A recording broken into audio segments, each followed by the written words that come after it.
Hello बच्चों, class 8th math Prachi book का chapter 10 है, असाइनमेंट 10.3 है और इसका क्वेश्चन नंबर 12 करेंगे। क्वेश्चन है find the volume of a cylinder which is made by rolling a rectangular sheet of size 44 centimetre into 14 centimetre along its length. तो यहाँ पर कह रहे हैं कि बच्चों एक रेक्टेंगुलर जो है शीट है, ठीक है, रेक्टेंगुलर शीट को रोल करेंगे तो उसका सिलेंडर बना दिया हमने और उसकी जो लेंथ और ब्रेथ है वो है 44 इंटू 14, ठीक है, पहले लेंथ है फिर ब्रेथ है, ओके। और ये कह रहे हैं कि लेंथ की साइड से अलोंग इट्स लेंथ, ठीक है, उस तरह से फोल्ड किया है। तो हमें इस सिलेंडर का वॉल्यूम निकालना है, ओके। अब देखो यहाँ मैंने छोटी सी शीट ली है आपके लिए पेपर की समझाने के लिए, 44 इंटू 14, ठीक है, जो क्वेश्चन में मेजरमेंट दिया है वही हमने छोटे साइज करके ले लिया। अगर मैं इसको फोल्ड करके बच्चों शीट को इस तरह से इसका रोल बना दूँ, सिलेंड्रिकल शेप बना दूँ इसका, तो क्या हो जाएगा, जो हमारी लेंथ है वो हमारा सरकमफ्रेंस बन जाएगा, ठीक है ना, और जो इसकी ब्रेथ है बच्चों वो इसकी हाइट बन जाएगी, ठीक है। बस इतना समझना है आपको कि शीट को इन्होंने क्या कहा है कि अलोंग इट्स लेंथ की तरफ से इसने फोल्ड कर दिया है, ठीक है। बस इतना समझ जाओगे तो क्वेश्चन कर लोगे, बाकी फॉर्मूला सेम है, ठीक है। अब मैं क्वेश्चन समझा देती हूँ आपको। अब बच्चों यहाँ पे मैं आपके लिए थोड़ी सिलेंडर की शेप बना लेती हूँ, ठीक है, ताकि आप इजीली समझ लो। अब हमारा जो लेंथ था वो तो उसका सरकमफ्रेंस बन गया, ठीक है, और जो हमारी ब्रेथ थी वो हाइट बन गई 14 सेंटीमीटर, ठीक है। यहाँ पे हमें क्या चाहिए होता है बच्चों, रेडियस चाहिए होता है, जो हमें फाइंड करना पड़ेगा क्योंकि हमें तो सरकमफ्रेंस मालूम है, ठीक है। अब बच्चों क्वेश्चन में लेंथ दी है हमें 44, जो हमारी सरकमफ्रेंस है अब, ठीक है। तो यहाँ लिखेंगे सरकमफ्रेंस इक्वल टू 44 सेंटीमीटर, ठीक है। अब यहाँ बच्चों हमारा मेन मोटिव क्या है, आर निकालना, रेडियस फाइंड करना, ठीक है। रेडियस किस तरह से फाइंड करेंगे, सरकमफ्रेंस का फॉर्मूला होता है 2 पाई आर। अब बच्चों सर्कल की सरकमफ्रेंस का मतलब होता है मैं इस पॉइंट से चली और मैंने पूरा राउंड चक्कर लगा लिया, ठीक है, एक सर्कल जैसी शेप है उसका मैंने पूरा चक्कर लगा लिया तो वो हमारी हो जाएगी सरकमफ्रेंस, ठीक है। तो हमें सरकमफ्रेंस जो हमारा लेंथ था उसको हमने लिया है यहाँ पर, तो उसके इक्वल कर देंगे 44 सेंटीमीटर। जो वैल्यू हमें मालूम है उसको लगा देंगे 2 into 22/7 into R equal to 44 centimetre. यहाँ से हमें आर मिलेगा, 22 को 2 से मल्टीप्लाई करेंगे 44/7 आ जाएगा इंटू आर इक्वल टू 44। तो हमें आर की वैल्यू फाइंड करनी है, आर को एक तरफ रखेंगे और 44/7 को दूसरी तरफ ले जाएंगे।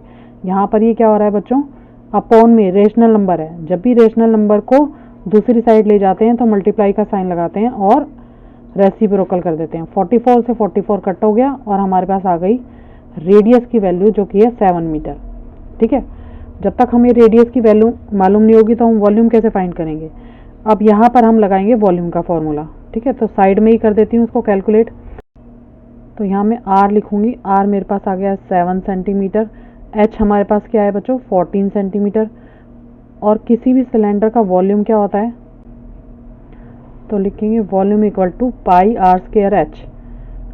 पाई की वैल्यू 22/7 इंटू आर की वैल्यू हमने फाइंड कर ली 7 इंटू 7 और एच की वैल्यू है 14। 7 1 जा 7 कट जाएगा, ठीक है, बाकी कुछ नहीं कटेगा। तो हमारे पास यहाँ पर बचा 22 इंटू 7 इंटू 14, ठीक है। तो इन तीनों नंबर्स को मल्टीप्लाई कर लेंगे बच्चों रफ में। तो यहाँ पर देखो 14 7 जा होता है 98, ठीक है, 14 7 जा 98 और 98 को हम 22 से मल्टीप्लाई करेंगे तो हमारे पास आ जाएगा 2156 और सेंटीमीटर क्यूब, क्योंकि वॉल्यूम निकाला है हमने, ठीक है। तो ये हमारा आंसर हो जाएगा बच्चों, ओके। इस तरह से ये क्वेश्चन कैलकुलेट करेंगे। यह है क्वेश्चन नंबर 12। क्वेश्चन नंबर 13 है find the volume of a cylinder which is made by rolling a rectangular sheet of size 44 into 33 centimetre along it's breath. तो बच्चों ये क्वेश्चन बिल्कुल 12th क्वेश्चन जैसा है, सिर्फ इसमें लास्ट में क्या लिखा है अलोंग इट्स लेंथ और इसमें लास्ट में लिखा है अलोंग इट्स ब्रेथ, ठीक है। तो शीट को फोल्ड करने का तरीका थोड़ा अलग हो जाएगा। यहाँ पर हमने पहले क्वेश्चन में लेंथ की तरफ से फोल्ड किया था, अब हमें ब्रेथ की तरफ से शीट को फोल्ड करना पड़ेगा। ठीक है, तो इस क्वेश्चन को कर लेते हैं। बिल्कुल सेम है, कोई इसमें चेंज नहीं होगा, क्वेश्चन बिल्कुल सेम सॉल्यूशन होगा इसका। ठीक है, तो यहाँ 44 हमें लेंथ दी है और 33 ब्रेथ दी है। ठीक है, अब हमें शीट को फोल्ड करना है 33 वाली साइड से। ओके, तो हमारा सरकमफ्रेंस क्या हो जाएगा बच्चों, यहाँ पर 33 हो जाएगा, सिर्फ इतना चेंज होगा। ठीक है, तो यहाँ हम लिख देंगे बच्चों सरकमफ्रेंस इक्वल टू 33 सेंटीमीटर। ठीक है, सरकमफ्रेंस का फार्मूला लगाएंगे बच्चों यहाँ पर, तो क्या आ जाएगा 2 पाई r इक्वल टू 33। अब यहाँ पर क्या करेंगे, वैल्यू पुट कर लेते हैं, 2 इंटू 22/7 इंटू आर। ठीक है, आर हमें यहाँ पर भी फाइंड करना पड़ेगा। ओके, क्योंकि हमें वॉल्यूम निकालना है। 33 इक्वल टू में लिख देंगे। अब 22 को 2 से मल्टीप्लाई करेंगे, 44/7 आ जाएगा इंटू आर इक्वल टू 33। अब यहाँ पर फिर से हमें आर फाइंड करना पड़ेगा और अपॉन में नंबर है 44/7। ठीक है, तो हम क्या करेंगे, इसको दूसरी तरफ ले जाएंगे, आर की वैल्यू हमें निकालनी है, तो क्या हो जाएगा, रेसिप्रोकल हो जाएगा इसका, 44 आ जाएगा नीचे और 7 आ जाएगा ऊपर। ठीक है, 7/44, 11 से कट जाएगा, 11 3 ज़ा 33 और 11 4 ज़ा 44। अब हमारे पास आ गया 3 7 ज़ा 21 अपॉन में 4। ठीक है, इतने सेंटीमीटर हमारे पास आर की वैल्यू आ गई। तो हम लिख सकते हैं यहाँ पर आर इक्वल टू 21/4 सेंटी। यहाँ पर लिखेंगे, एक सिलेंडर फिर से बना लेती हूँ, आपको यहाँ पे आसानी रहेगी देखने में। तो यहाँ मैं लिख सकती हूँ 21/4 हमारा आर हमारे पास आ गया। ठीक है, रेडियस, और हाइट क्या हो जाएगी हमारी, हाइट हो जाएगी 44, जो हमारी लेंथ थी वो हाइट बन गई 44 सेंटीमीटर। ओके, तो यहाँ पर बच्चों वॉल्यूम फाइंड करना है, तो वॉल्यूम का फार्मूला होता है पाई आर स्क्वायर एच। ठीक है, अब यहाँ पर वैल्यू पुट कर लेते हैं, पाई की वैल्यू है 22/7, आर की वैल्यू ये हो जाएगी 21/4। ओके, तो यहाँ लिख दूंगी 21/4 इंटू 21/4। ओके, और क्या आएगा, एच है हमारे पास 44 सेंटीमीटर। ठीक है, तो यहाँ पे मैं मल्टीप्लाई में लिख देती हूँ एच, ये हमारा एच है, क्योंकि जो हमारा लेंथ था वो एच बन गया था। ठीक है, तो यहाँ लिख देती हूँ इंटू 44।